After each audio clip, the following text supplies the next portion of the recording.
इससे बड़ा अत्याचार और क्या होगा। देखिए, सिपाही की बहाली में पहली बात तो ये जान जाना कि कोई अडानी का बेटा या अडानी का भतीजा नहीं फॉर्म भरता है।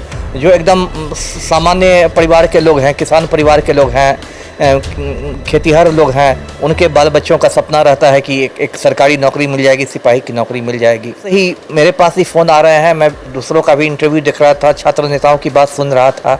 इस तरह की बातें आ रही हैं कि बहुत सारे मतलब वायरल हो रहे हैं, इसके प्रश्न वायरल हो रहे हैं, आंसर की वायरल हो रहा है। 24 घंटे से ज़्यादा हो गया, उसको एक प्रेस विज्ञप्ति जारी करनी चाहिए थी, एक आंतरिक जांच समिति बनाई जानी चाहिए थी आयोग की, जो देखता है कि क्या सच में ये मतलब प्रश्न पत्र लीक हुआ है। यदि लीक हुआ है तो फिर 1 मिनट की देर नहीं होनी चाहिए आपको परीक्षा रद्द करने के लिए। लोग पकड़े भी गए हैं, कुछ लोग पकड़े गए हैं जो कहते हैं कि कदाचार का जो पूरा मतलब तकनीकी तरीके से लैस लोग, जो ब्लूटूथ के साथ लैस हैं, कान में जो मक्खी जिसको कहते हैं माइक्रो वाला लगाए रहते हैं, और मतलब वाकी टॉकी लेके सॉल्वर बैठे रहते हैं। तो मतलब लगता है जैसे कि कोई इसरो का मतलब अंतरिक्ष अनुसंधान केंद्र का ये कंट्रोल रूम हो, इतना ज़्यादा हाईटेक हो गए हैं ये लोग। लगता है चंद्रयान छोड़ा जाने वाला हो। भीतरी व्यक्ति की से मिली भगत है, जिसको पता है कि वह प्रश्न पत्र किस प्रेस में छपने जा रहा है। आम आदमी को क्या पता है ना, प्रश्न पत्र कब मतलब कब छप के आएगा, किसके कंप्यूटर में उसको अपलोड होगा, किसके पास उसकी सॉफ्ट कॉपी रहेगी।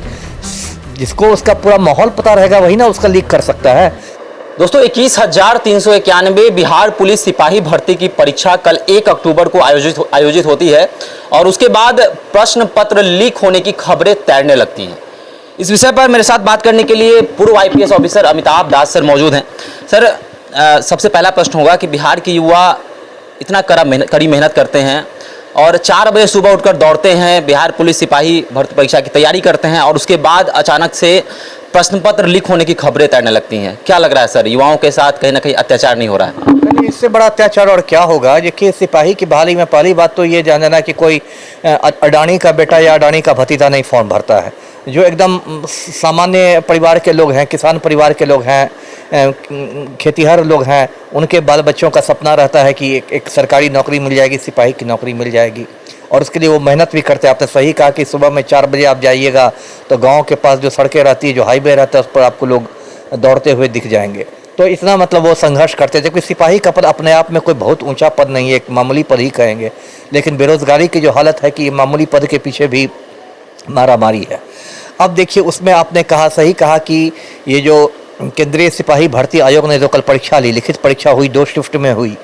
अब इसमें कल सुबह से ही मेरे पास ही फ़ोन आ रहे हैं, मैं दूसरों का भी इंटरव्यू देख रहा था, छात्र नेताओं की बात सुन रहा था। इस तरह की बातें आ रही हैं कि बहुत सारे मतलब वायरल हो रहे हैं, इसके प्रश्न वायरल हो रहे हैं, आंसर की वायरल हो रहा है।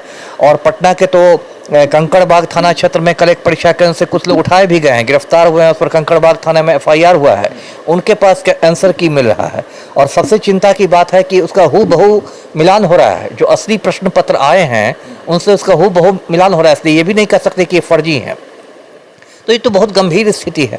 और सबसे दुख की बात है कि अब तक इस पर जो CBSE है, central board of selection of constables जो है, केंद्रीय सिपाही भर्ती आयोग, अब तक उसका कोई आधिकारिक बयान नहीं आया है। जबकि कायदे से 24 घंटे से ज़्यादा हो गया, उसको एक प्रेस विज्ञप्ति जारी करनी चाहिए थी, एक आंतरिक जांच समिति बनाई जानी चाहिए थी आयोग की, जो देखता है कि क्या सच में ये मतलब प्रश्न पत्र लीक हुआ है। यदि लीक हुआ है तो फिर 1 मिनट की देर नहीं होनी चाहिए आपको परीक्षा रद्द करने के लिए। लेकिन अब तक कोई मतलब आधिकारिक बयान नहीं आया है।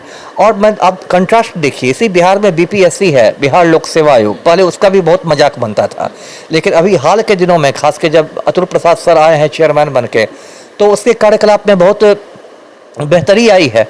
अभी जो शिक्षक भर्ती परीक्षा हुई बिहार में 24, 25, 26 अगस्त को, उसमें एक परिंदा भी नहीं पड़ मार सका। और वहाँ BPSC ऑफिस में एक नियंत्रण कक्ष बना हुआ था, कैमरे से 38 जिले के एक केंद्र पर नजर रखी जा रही थी, ना ही प्रश्न पत्र लीक हुआ। फिर अभी 1-2 रोज पहले 69वीं संयुक्त परीक्षा की जो प्रारंभिक परीक्षा हुई है, उसमें बहुत मतलब साफ सुथरी परीक्षा हुई। तो मेरा ये कहना है कि बिहार का ही जब एक आयोग इसी सिस्टम में, इसी प्रदेश में एक साफ सुथरी कदाचार मुक्त परीक्षा ले सकता है, तो फिर सिपाही भर्ती आयोग क्यों नहीं ले पा रहा है? इसका मतलब आयोग में कमी है।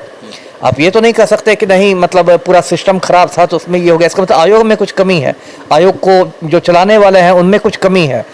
अब देखिए, इसके ये जो सिपाही बहाली हो रही है, जैसे आपने कहा 21,391 रिक्तियाँ हैं, जहाँ तक मुझे मालूम है आज़ादी के बाद एक साथ इतनी रिक्तियाँ कभी बिहार में सिपाहियों की नहीं आई है। सिपाहियों की सबसे बड़ी बहाली आज तक की है, तो उसको तो बहुत ईमानदारी से लिया जाना चाहिए था। लेकिन पिछले कई महीनों से गांव देहात में इस तरह के दलाल घूमने लगे थे। अब बाकायदा रेट बना के कि भाई 7 लाख खर्च करना है, 8 लाख खर्च करना है, OMR शीट पर बस अपना रोल भर के निकल जाना है, बाकी हम लोग मैनेज कर लेंगे। पहले भी मैंने इंटरव्यू दिया था अलग अलग चैनल को, मैंने कहा था ये क्या मजाक हो रहा है। और अभी कुछ लोग पकड़े भी गए हैं, कुछ लोग पकड़े गए हैं जो कहते हैं कि कदाचार का जो पूरा मतलब तकनीकी तरीके से लैस लोग जो ब्लूटूथ के साथ लैस हैं, कान में जो मक्खी जिसको कहते हैं माइक्रो वाला लगाए रहते हैं और मतलब वाकी टॉकी लेके सॉल्वर बैठे रहते हैं, तो मतलब लगता है जैसे कि कोई इसरो का मतलब अंतरिक्ष अनुसंधान केंद्र का ये कंट्रोल रूम हो। इतना ज़्यादा हाईटेक हो गए हैं ये लोग, लगता है चंद्रयान छोड़ा जाने वाला हो। प्रश्न ये भी है कि आयोग जो है पारदर्शिता का बात करता है, लेकिन वो कौन से लोग हैं? आयोग के ही लोग क्या शामिल हैं? क्योंकि प्रश्न पत्र लीक हो जाना बहुत बड़ी खबर है, और प्रश्न आते कहाँ से हैं, वो लोग किनके हैं? क्या वो लोग जो है उन्हीं लोग आयोग के लोगों से मिले हुए हैं? क्या लगता है सर, आयोग में ही कुछ खामी है? देखिए, जब तक कोई इनसाइडर की मिली भगत नहीं होगी, ये मोटी बात है, कॉमन सेंस की बात है, जब तक किसी अंदर के व्यक्ति की मिली भगत नहीं होगी, आप खुद बताइए कैसे प्रश्न पत्र निकल जाएगा। ऐसे कोई थोड़े कि कोई सड़क चलते रोड चलते आदमी प्रश्न पत्र निकाल देगा। साफ मतलब है कि आयोग के किसी भीतरी व्यक्ति की से मिली भगत है, जिसको पता है कि वह प्रश्न पत्र किस प्रेस में छपने जा रहा है। आम आदमी को क्या पता है ना, प्रश्न पत्र कब मतलब कब छप के आएगा, किसके कंप्यूटर में उसको अपलोड होगा, किसके पास उसकी सॉफ्ट कॉपी रहेगी। जिसको उसका पूरा माहौल पता रहेगा वही ना उसका लीक कर सकता है। तो आपको याद होगा, मैं दर्शकों को याद दिलाऊं, 2017 में ऐसे ही कर्मचारी चयन आयोग का प्रश्न पत्र लीक हुआ था, और तब इतना हंगामा हुआ था कि BSSC के जो उसमें चेयरमैन थे, जो बहुत सीनियर IAS पदाधिकारी थे, उनको जेल जाना पड़ा था, उसके सचिव को जेल जाना पड़ा था।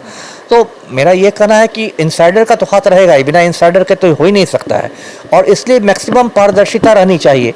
अभी आयोग के स्तर से जो पारदर्शिता होनी चाहिए थी, वो पारदर्शिता भी मुझे नहीं देखने को मिल रही है। जी सर, एक और प्रश्न होगा कि जो बच्चे सच में लायक हैं सिपाही बनने के, और जो पैसे देकर या फिर इस तरह चोरी कर कर जो है पास होना चाहते हैं, तो क्या लगता है सर कि जो सचमुच जो लायक हैं, जिन्हें लगता है कि हाँ वो सिपाही भर्ती बहुत सालों से परीक्षा की तैयारी भी कर रहे हैं, तो उनके साथ छलावा तो नहीं हो रहा है? ये तो विशुद्ध छलावा है। आप खुद सोचिए कि एक व्यक्ति मतलब मेहनत कर रहा है, पसीना बहा रहा है गांव में, और पढ़ाई कर रहा है, तैयारी कर रहा है अपना इससे, और एक दूसरा आदमी ऐसे ही मटर गश्ती करता रहा, आवारगी करते रहा, और एक बार परीक्षा आने पर उसने सेटर को कुछ 10 लाख रुपए दिए और दूसरे बंदे की बहाली हो गई, तो इससे बड़ा छलावा क्या होगा। और आप ये भी सोचिए इस एंगल से भी कि यदि कोई व्यक्ति, कोई लड़का यदि 10 लाख रुपया या 9 लाख रुपया खर्च करके सिपाही बनता है, तो आप खुद सोचिए वो अगले 30 साल तक कैसी ड्यूटी करेगा। वो जिसने भी उतना पैसा खर्च किया होगा बहाली के लिए, बहाल होने के बाद तो वो फिर वसूलेगा, और किससे वसूलेगा? तो आम आदमी से वसूलेगा, ट्रक वाले से वसूलेगा, ठेले वाले से, तरकारी वाले से। तो इसका मतलब यदि गलत तरीके से लोग सिपाही बनेंगे तो अगले 30 साल 35 साल के लिए समझिए कि आप पूरे पुलिस विभाग को ये कर रहे हैं, भ्रष्ट बना रहे हैं, पूरे पुलिस विभाग को प्रदूषित कर रहे हैं। क्योंकि सड़क पर तो सिपाही लोग ही ना ड्यूटी करते हैं चौक चौराहे पर, चौक चौराहे पर IPS ऑफिसर थोड़े खड़ा रहता है। मतलब जनता से तो रोजमर्रा में IPA सिपाही और हवलदारों का ही कांटेक्ट रहता है। तो ये जो मतलब आप कह सकते हैं कि पुलिस विभाग की एक मतलब रीढ़ होता है, सिपाही हवलदार तो पुलिस विभाग की रीढ़ होते हैं ना। तो वही यदि गलत तरीके से आएंगे और पूरी रीढ़ में ही एक सड़न पैदा हो जाएगी, तो क्या अगले 30-35 साल के मतलब पुलिस विभाग के भविष्य का ये मामला है। तो इसको तो बहुत, मैं फिर आपके चैनल के माध्यम से कहता हूँ आयोग को कि तुरंत इसकी जांच हो, और जांच में यदि 1% भी यदि शंका हो कि हाँ क्वेश्चन लीक किया है, तो उसको आज के आज रद्द की जाए परीक्षा, उसमें 1 मिनट भी देर नहीं करनी, परीक्षा को रद्द कर देनी चाहिए सर। 1 मिनट, यदि 1% भी शंका हो कि क्वेश्चन पेपर लीक हुआ है, तो उसका परीक्षा की पवित्रता क्या रह जाएगी। यदि क्वेश्चन पेपर ही लीक कर गया तो फिर परीक्षा की पवित्रता क्या रही, तब तो सब सैंक्टिटी खत्म हो गई। इसलिए यदि 1% भी यदि संदेह पैदा होता है कि हाँ रद्द मतलब ये लीक हुआ है, तो उसको आज के आज रद्द कर देना चाहिए। जी चलिए, तो सर ने कह दिया है कि अगर 1% भी इसमें ऐसी चीज़ें हुई हैं, शक है, तो इस परीक्षा को जो है रद्द कर देना चाहिए, और 21,391 पद की जो बहाली है उसको रद्द करने की बात जो है अमिताभ दास सर कह रहे हैं। तो इस प्रकार से परीक्षा बहाली का कल परीक्षा था, कल 1 अक्टूबर को परीक्षा हुई, और उसके बाद प्रश्न पत्र लीक हो गया। कई जिलों से सूचनाएं आई, लगातार खबरें तैर रही हैं कि प्रश्न पत्र लीक हो गया है। तो इस परीक्षा को रद्द करना चाहिए या नहीं करना चाहिए, आप हमारे कमेंट सेक्शन में बता सकते हैं। देखते रहें तेजस न्यूज़ ब्रेकिंग। धन्यवाद।